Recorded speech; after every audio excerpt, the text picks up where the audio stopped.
안녕하세요. HCN 건강 칼럼 재활의학과 전문의 우봉식입니다. 날씨가 쌀쌀해지면 발병률이 올라가는 대표적인 질환으로 뇌졸중이 있습니다. 이러한 뇌졸중으로 인한 편마비가 있는 환자에서 어깨 통증을 동반하고 있는 경우가 종종 있습니다. 편마비 환자의 어깨 통증은 뇌졸중 후 회복을 방해하고 삶의 질을 저하시키는 흔한 합병증 가운데 하나로 편마비 환자의 34 내지 84% 정도에서 어깨 통증이 발생되고 있으며 뇌졸중 발병 후 6개월경에 가장 많이 생기게 됩니다. 뇌졸중 후 어깨 통증은 자연적으로 없어지지 않는 경우가 많지만 초기에 진단과 적절한 치료를 할 경우에 80% 정도에서 통증을 해결할 수 있습니다. 이러한 어깨 통증을 일으키는 대표적인 원인들로는 어깨 부분 탈구, 관절낭염, 어깨 충돌증후군, 어깨 회전근개 손상, 복합국소 동통 증후군, 상완 신경총 병증 및 경직 등 다양한 원인이 있습니다.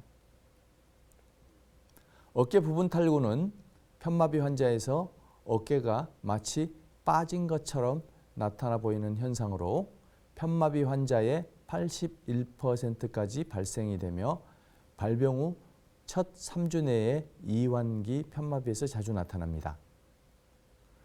어깨 부분 탈구의 정도를 측정하기 위해 가장 흔히 쓰는 방법은 어깨 봉우리 뼈의 아래 경계와 윗 팔뼈 머리 사이에 들어가는 엄지손가락의 너비수, 즉 엄지손가락이 몇 개나 그 사이에 들어갈 수 있는지 정도로 표시를 합니다.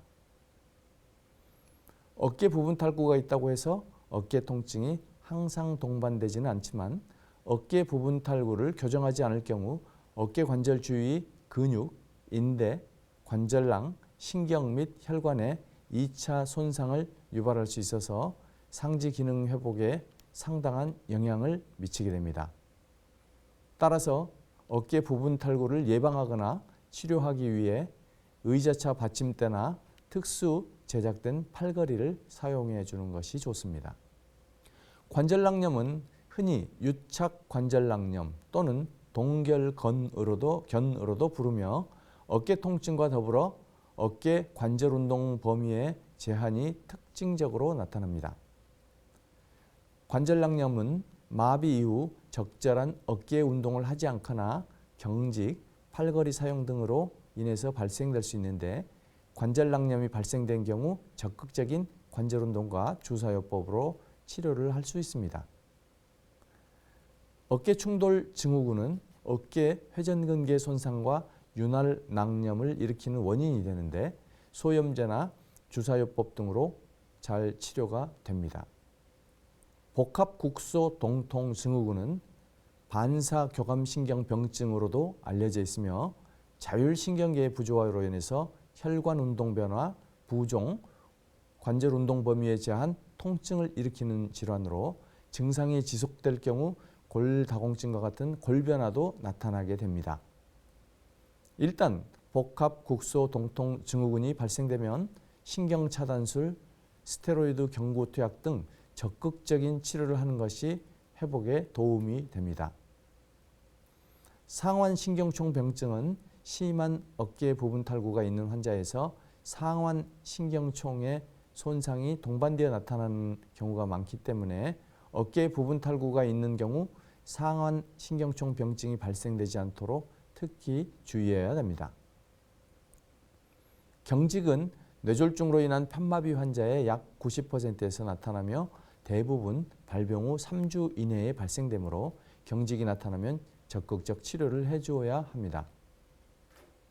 편마비 환자의 어깨 통증은 일단 발생되면 치료가 쉽지 않아서 통증이 발생하지 않도록 사전에 예방하는 것이 매우 중요합니다. 어깨 통증의 예방을 위해서는 마비가 심한 환자에서 어깨 관절 부분 탈구를 방지하기 위한 적절한 관절 자세를 유지하고 팔걸이를 착용하는 것이 좋습니다. 또한 뇌졸중 환자의 어깨 관절 운동 범위 향상을 위해서 통증이 없는 가운데 부드러운 관절 운동을 시행하는 것이 바람직하고, 기능적 전기 자극 치료는 마비 측 어깨관절의 아탈구와 통증의 예방, 치료를 위하여 탁월한 효과가 입증되어 있으므로 적극적으로 치료를 해주는 것이 좋습니다. 뇌졸중 환자의 어깨 통증, 적극적 예방과 조기 치료를 통해 상지 기능의 빠른 회복과 삶의 질 증진에 기여할 수 있기를 바랍니다. 감사합니다.